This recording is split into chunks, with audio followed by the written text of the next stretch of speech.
بیرونی سازش نہیں ہوئی تو عوام کیوں ووٹ دے گی تحریک؟ ہمارے پاس پیسے نہیں ہیں اس لیے الیکشن نہیں ہو سکتا۔ بسم اللہ الرحمن الرحیم۔ السلام علیکم۔ وعلیکم السلام۔ کیسے ہیں سر آپ؟ خیریت سے ہیں؟ الحمدللہ۔ نقوی صاحب، کافی دن ہو گئے، کافی سیاست کا جو ہے ٹمپریچر ہائی ہے، تو کیا ہو رہا ہے ابھی ملک میں؟ سیاست کس طرف جا رہی ہے؟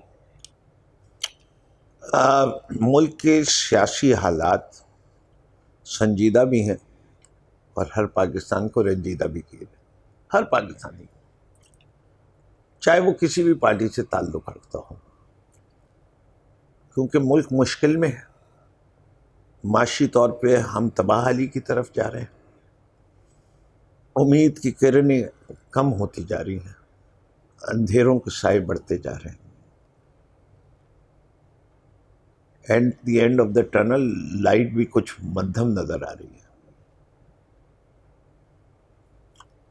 یہ جتنا انتشار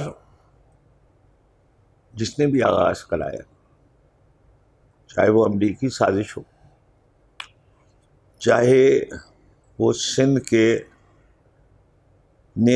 گورنمنٹ نے پی ٹی آئیز کے ایم این ایز کو خریدا اور اس کے بعد ان کے اس حکومت کے الائز کو توڑا اور ووٹ آف نو کانفیڈنس پاس کرایا اور اس کو باقاعدہ آئینی طریقہ کار کہا، اور آئے جس مقصد کو لے کے تھے، اور وہ بات بالکل درست ہے کہ 9% مہنگائی پہ بھی عوام بھی پریشان تھے، اور ہم لوگ جو پی ٹی آئی سے الیکشن لڑے ہوئے تھے ہم بھی پریشان تھے اس سے کہ عوام ہمیں آ کے کہتی تھی کہ بھائی اتنی مہنگائی ہم سے برداشت نہیں ہوتی، اور ہم جہاں جاتے تھے وہ کہتے تھے ہمیں تو خان صاحب سے امید بہت بہتر کی تھی، اور یہ ہمارے ساتھ کیا ہو رہا ہے۔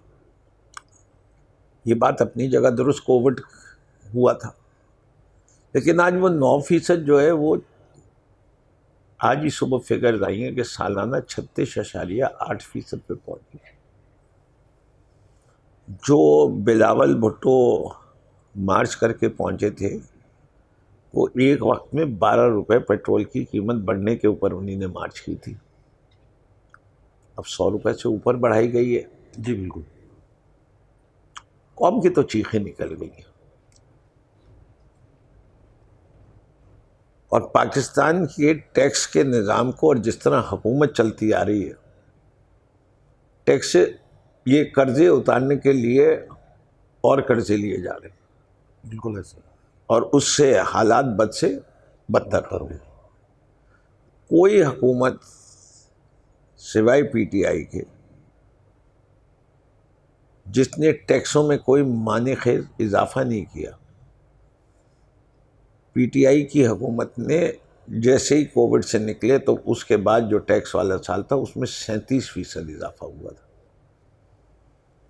پاکستان کا tax to G D P ratio دنیا کے ممالک میں کم ترین ریشیوز میں ہے کہ 8.6% ٹیکس ٹو، جس کی وجہ سے ہمارا خسارہ بہت بے-تحاشا ہے، اور اس کے ہمارے مسائل کا حل، معاشی مسائل کا حل زیادہ ٹیکس میں، لیکن اس سے پہلے سیاسی استحکام کیسے آ سکتا ہے؟ جمہوریت لفظ جو ہے جمہور سے نکلا ہے، اور جمہور کا مطلب عوام ہے۔ جب بھی جمہوریت میں کوئی سوال اٹھے تو اس کا واحد حل ایک ہی ہے، عوام سے جاؤ اور ان کا فیصلہ لے لو۔ اگر بیرونی سازش نہیں ہوئی تو عوام کیوں ووٹ دے گی تحریک انصاف؟ لیکن اگر دوسری طرف دیکھا جائے تو پولیٹیکل انجینئرنگ، مقدمات، روزانہ عدالتوں کا سامنا، اس کو آپ کس طرح سے لیتے ہیں؟ کہ بوئے گا آج کاٹے گا کل، وہ اچھی حکومت ہوگی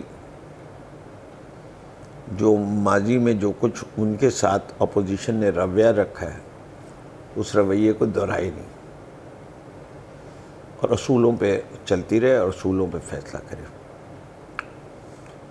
غلط کام کرنے سے، اور کیونکہ ہمارے ساتھ کوئی غلط کر رہا ہے اور کل ہم آ کے ان کے ساتھ بھی یہ کریں گے تو ہم کوئی اچھی مثال نہیں قائم کریں گے، رب بڑھنا پڑے گا.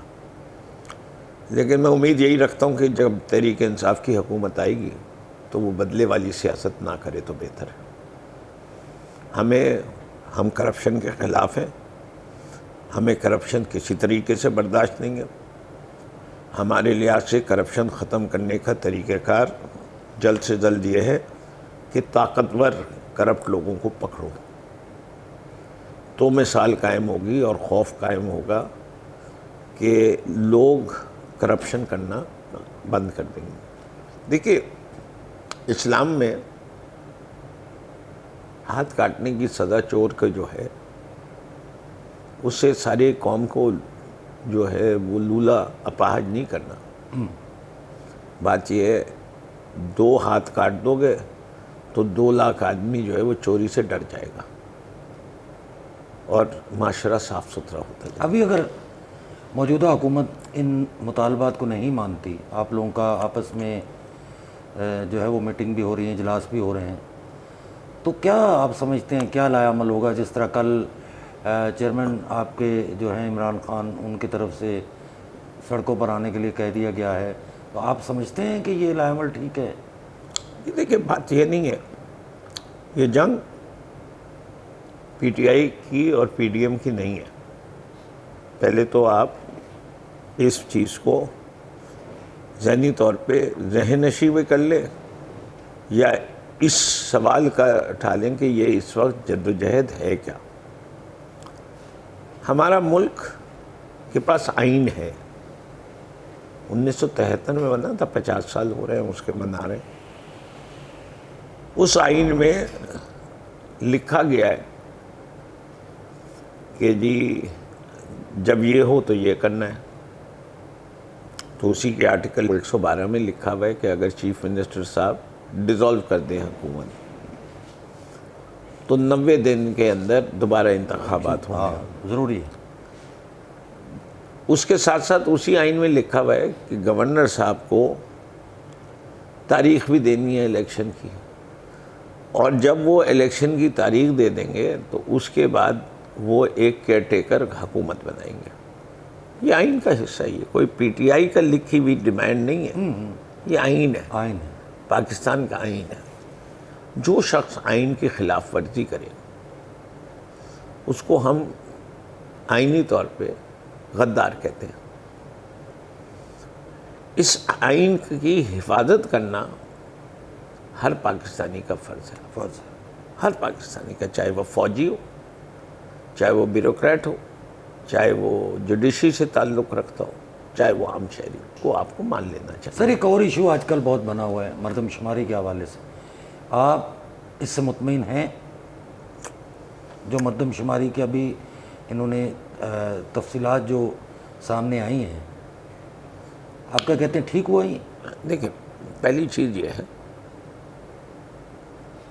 میں کون ہوتا ہوں کہ میرے ٹھیک کہنے سے ٹھیک ہو جائے گی اور میرے غلط کہنے سے غلط ہو جائے گی؟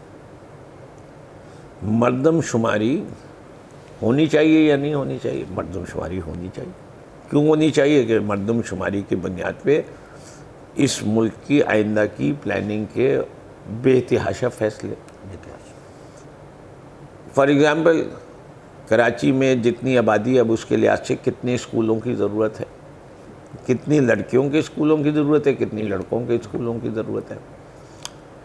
کراچی میں کتنی آبادی کے پاس رہنے کے لیے پکی چھت نہیں ہے، وہ مردم شماری سے پتہ چل رہا ہے.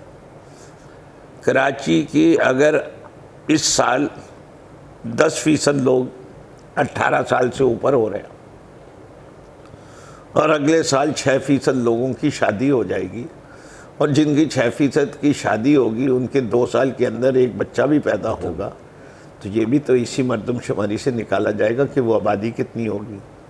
اور اس بچے کی 4 سال کے بعد غذائی ضروریات، اسکول کی ضروریات، ہسپتال کی ضروریات کیا ہوں گی. اگر ان چیزوں کا اضافہ نہیں کیا جائے گا تو شہر کا لیونگ اسٹینڈرڈ بھی خراب ہوگا، وہ شخص کا بھی خراب ہوگا. جو کس کی ذمہ داری ہے، جو گورنمنٹ کی ذمہ داری ہے وہ گورنمنٹ نے پوری کرنی ہے، جو پرائیویٹ سیکٹر، یہ ساری چیزیں مردم شماری سے حاصل ہوتی ہیں.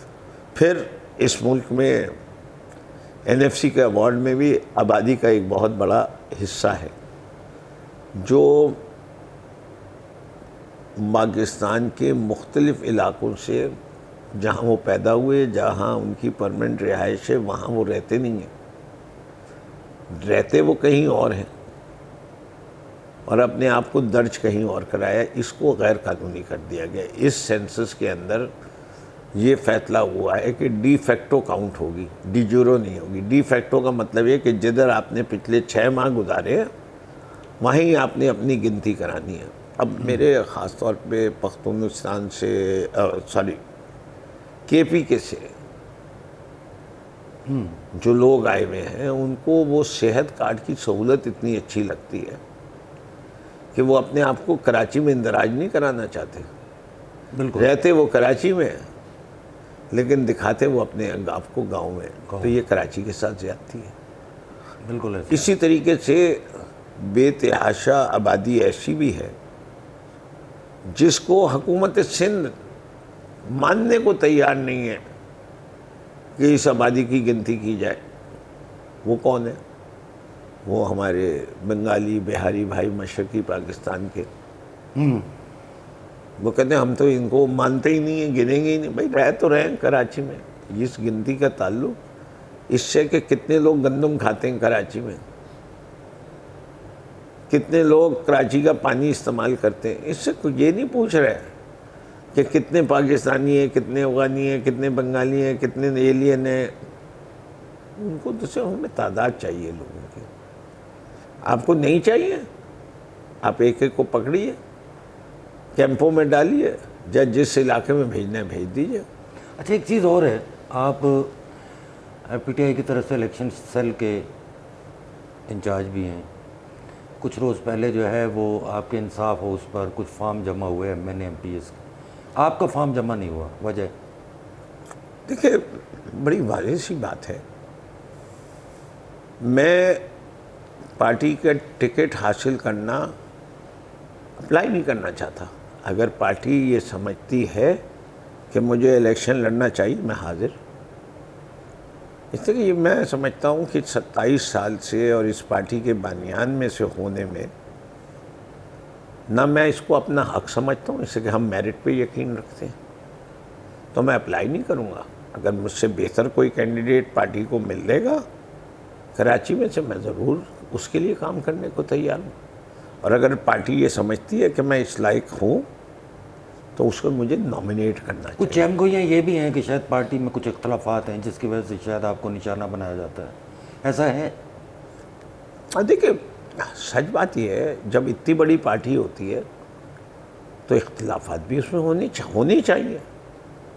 بغیر اختلافات کے مثبت سوچ نہیں آتی. ڈیبیٹ کے بغیر کوئی اچھا نتیجہ نہیں آتا. یہ تو ٹھیک ہے. تو اختلاف کو برا کیوں سمجھا جاتا ہے؟ اختلاف تمیز کے حدود میں، اختلافات اصولوں کے بنیاد پر، اختلافات شخصیاتی نہیں ہونا چاہیے، موضوعاتی ہونا چاہیے. تو جب تک آپ کے اختلافات کی وجہ، میری کسی نے جائیداد کوئی ماری. کچھ لوگ پچھلے دنوں آپ کے رکن قومی اسمبلی، رکن صوبائی اسمبلی، جن کو باقاعدہ گرفتار کیا گیا اور کئی گھنٹے تک ان کی اطلاع بھی نہیں دی گئی کہ وہ لوگ کہاں ہیں، پھر ان کو منظر عام پہ لایا گیا. آپ کیا سمجھتے ہیں کہ یہ سیاسی دشمنی ہے؟ میں سمجھتا ہوں کہ یہ جو حکومت آئی ہے اور ہماری جدوجہد جن لوگوں کے ساتھ ہے، اس میں معاشرے کا وہ حصہ بھی ہے جو سب سے زیادہ طاقتور سمجھا جاتا ہے، جس کو کبھی آپ اسٹیبلشمنٹ کہہ دیتے ہیں، کبھی مقتدر کہہ دیتے ہیں، کبھی آپ خلائی مخلوق کہہ دیتے ہیں، اور اصلی نام لیتے ہوئے لوگ کتراتے ہیں. پاکستان تحریک انصاف نے بات کھل کے قوم کے سامنے رکھ دی ہے کہ اس ملک کی فوج کے جرنیلوں کا ماضی میں کردار آئینی نہیں رہا. اس ملک کی 75 سالہ تاریخ میں 32 سال ان جرنیلوں نے ڈائریکٹلی حکومت کی ہے، جبکہ آئین میں کہیں فوج کو حکومت کا اختیار نہیں تھا. سو یہ آئین سے ماوراء حکومت رہی. اس اپنے حلف کی خلاف ورزی. دیکھیے اب تو وہ تو کہا نہیں جا سکتا. جسٹس منیر صاحب اعلیٰ و مقامہ نے ایک ڈاکٹرن آف نیسیسٹی کا جو تعارف کرا دیا ایوب خان کے ماشاء اللہ میں، اس نے پاکستان کی آئینی کی دھجیاں اڑا دیں اور اسی کی ڈاکٹرن آف نیسیسٹی کا بے تحاشا دفعہ فائدہ اٹھایا گیا. اب اللہ اللہ کر کے اس سے چھٹکارا حاصل کیا. تو اب اس حکومت نے پہلے فوج لے کے آتی تھی، اب پارلیمان لے کے آ رہی ہے ڈاکٹرن آف نیسیسٹی. ہمارے پاس پیسے نہیں ہیں اس لیے الیکشن نہیں ہو سکتے. ہمارے پاس سیکیورٹی کا نظام نہیں ہے اس لیے الیکشن نہیں ہو سکتے. ہمارے پاس بارشیں ہوئی ہیں اس لیے الیکشن نہیں ہو سکتے. لیپ ٹاپ بانٹنے کے لیے پیسے بھی موجود ہیں. اربوں روپے کے صرف ابھی رپورٹ ہوئی کہ وزیر اعظم صاحب اور وزیر خارجہ صاحب کے دوروں کی اور باقی کابینہ کے لوگوں کے جتنے پیسے باہر کے دوروں پہ خرچ ہوئے جو بہت ضروری تھے، بہت اہم تھے، اس کے بغیر قوم جی کو ہی سکتی تھی. اگر وہ خرچ نہ ہوتے تو یہ جو الیکشن کے اخراجات ہیں اس کے آدھے پیسے تو اسی چیزوں میں. لیکن کیا کیا جائے، قوم کی آنکھوں میں دھول جھونکی جا رہی ہے اور یہ سمجھتے ہیں عوام بے شعور نہیں ہے. عوام میں بڑا شعور آ گیا اور تحریک انصاف اور خاص طور پہ عمران خان کا سب سے بڑا کریڈٹ یہی ہے کہ اس نے عوام کو شعور دے دیا. کراچی میں بلدیاتی الیکشن ہوئے، رسہ کشی چل رہی ہے، میئر کون بنے گا، آپ کس کے ساتھ جا رہے ہیں؟ پہلے تو کراچی میں الیکشن نہیں ہوئے، جمہوری انداز سے نہیں ہوئے، سازشی الیکشن ہوئے. جس الیکشن کو جولائی میں ہونا تھا 22 کے، وہ 23 میں ہوئے. جب جو آخری تاریخ الیکشن کی آئی اس کی رات کے 11 بجے تک تو یہ ڈیبیٹ چل رہی تھی کہ کل الیکشن ہوں گے کہ نہیں ہوں گے. اس کو پھر الیکشن کہتے ہیں، جوک کہتے ہیں. پھر ایک اور بڑی عظیم، اس الیکشن میں خرچے کی لمٹ اور حافظ نعیم الرحمن کی جتنی تصویریں اور وہ سب لگی ہوئی ہیں، تو اس کے اوپر الیکشن کمیشن نے سوال کیوں نہیں پوچھ رہی کہ یہ پیسہ کہاں سے آیا، یہ پیسہ کیوں خرچ کیا. آیا چاہے آپ کی جیب میں بھی، آپ کو اجازت ہی نہیں ہے خرچ کرنے کی اتنے پیسے، تو آپ نے کیوں خرچ کیے. کیا یہ الیکشن فیئر اینڈ فری ہے؟ ایک پارٹی کو آپ کہہ دیں کہ آپ اتنے پیسے خرچ کرتے رہیے، ہم سوال نہیں پوچھیں گے.